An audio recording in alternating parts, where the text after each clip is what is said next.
Nous prononçons votre nom, avec regret et fierté. Nos instincts primaires vous avaient su dompter.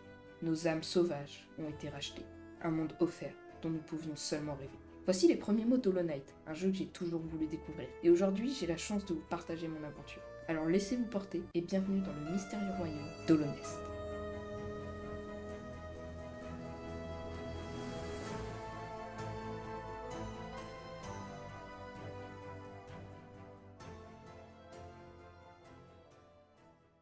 Mon périple commence par une chute, suivie de la destruction de tout ce qui est destructible, dont cette porte, donnant sur un long couloir. J'y rencontre mon premier ennemi, que je tue, et oh, du fric. J'arrive devant une phase de plateforme qui me donne l'occasion de vous montrer l'étendue de mon talent en termes de jeux vidéo. Sans commentaire. Mon dieu, ce jeu a des pierres qui donnent du fric. Et ça c'est bien. Mais le jeu a essayé de me tuer. Être supérieur, ces mots sont pour vous seuls. Votre grande force vous marque parmi nous. Canalisez votre âme et vous accomplirez des exploits que d'autres ne peuvent que rêver. C'est fort pratique. J'adore la thune. Mais stop! Cette espèce de bulbe me donne des cœurs en plus. C'est bon à savoir. Oh non, j'ai raté de l'argent. Très bien, ce jeu veut définitivement pas me laisser en vie. Être supérieur, ces mots sont pour vous seuls. Au-delà de cet endroit, vous entrez sur la terre du roi et du créateur. Franchissez ce seuil et respectez nos lois.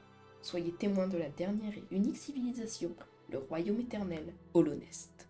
C'est une très grosse porte. Me voilà dans le premier village du jeu, et devant le premier PNJ, qui m'explique que les autres habitants sont partis plus profondément dans le royaume, grâce à un puits. Une pause pas du tout méritée plus tard, qui est en fait un plan de sauvegarde. Je croise le fameux puits, mais il y a quelque chose un peu plus long. J'y reviendrai plus tard. Une porte que je ne peux pas ouvrir.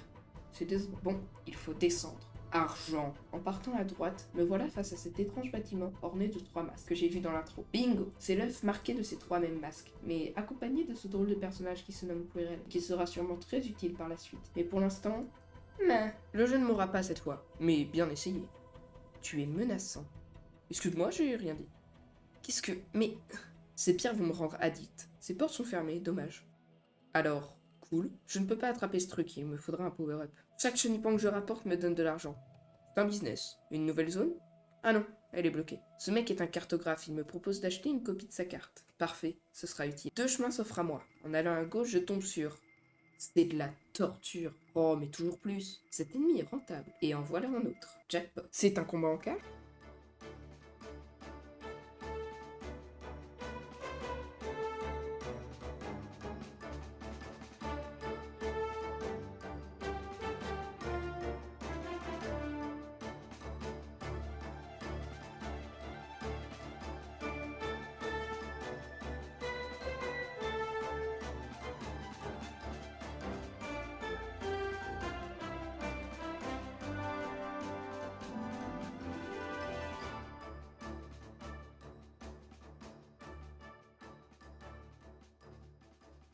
C'est qu'on respawn, ça risque d'être chiant. Cela régénère ma vie.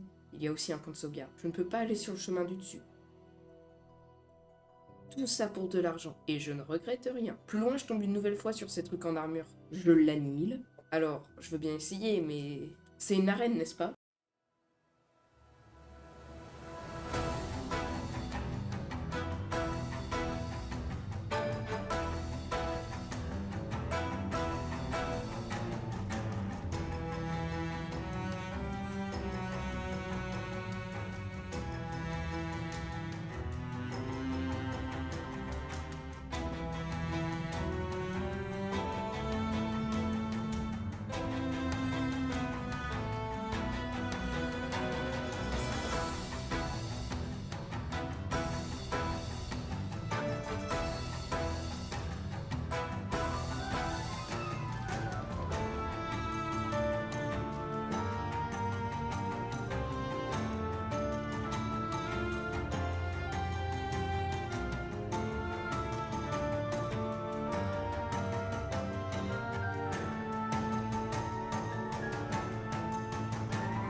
C'était un rude combat. Bonjour, toi. C'est un endroit peu accueillant. Cet escargot suspect est un sorcier. Il me donne mon tout premier sort. Me voilà en possession de l'esprit vengeur. Cet énorme psychopathe m'a enfermé dans le fond de sa grotte et ne me laissera partir que quand je l'aurai débarrassé d'un squatter. Problème réglé. Le jeu m'introduit au charme des pouvoirs que je peux équiper. Mais celui que le jeu me donne est nul. En repassant à l'emplacement du cartographe, j'apprends qu'il a ouvert une boutique dans la ville.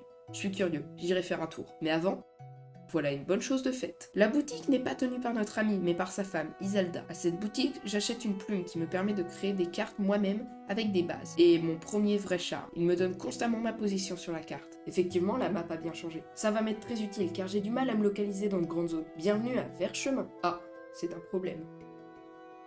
Je viens de frôler la mort. Ces créatures explosent même après leur mort.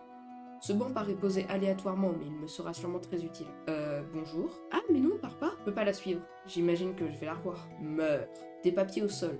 Signe que notre meilleur ami est dans le coin. Oui, j'achète. Il y a des dents partout sur ce chemin. C'est pas bon signe. Et un chenipan de plus. Bon, il faut y aller. Wow, c'est un boss? En fait, non, c'est un PNJ. Il se nomme le chasseur. Il me donne son journal qui me permet de voir le véritable nom des créatures que j'ai déjà tuées. Le grand truc en armure, c'est en fait une carcasse de la défense, et le boss de tout à l'heure se nomme le faux chevalier. Bref, c'est sur ça que je vous laisse pour ce petit premier épisode.